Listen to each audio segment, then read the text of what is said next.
সংসদীয় কমিটির বৈঠকে ডাক দিয়েছে পদ্ম শিবির। শুক্রবার সকাল 11টা নাগাদ শুরু হবে মিটিং। জয়ী প্রার্থীদের নিয়ে এই বৈঠকে বসতে চলেছে বিজেপির কেন্দ্রীয় নেতৃত্ব। বাংলার জয়ী প্রার্থীদের বৈঠকে থাকার নির্দেশ দেওয়া হয়েছে। বৃহস্পতিবার সন্ধ্যা 6টার মধ্যে তাদের দিল্লিতে পৌঁছতেও বলা হয়েছে। তবে বাংলার জয়ী প্রার্থীদের পাশাপাশি দিল্লিতে ডেকে পাঠানো হয়েছে বিধানসভার বিরোধী দলনেতা শুভেন্দু অধিকারীকেও।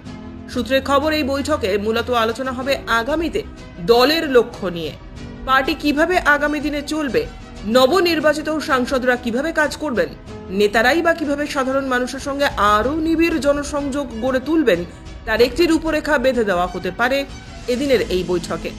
তবে এই মিটিংয়ে ভোটের ফলাফল নিয়ে কোনো রকম পর্যালোচনা হবে না বলেও জানা গিয়েছে। এদিকে আজ সকালে দিল্লির উদ্দেশ্যে রওনা দিয়েছেন তমলুকের জয়ী বিজেপি প্রার্থী অভিজিৎ গাঙ্গুলি।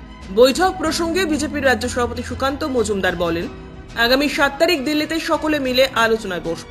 সেখানে রাজ্যসভা ও লোকসভার নবনির্বাচিত সাংসদদের ডেকে পাঠানো হয়েছে।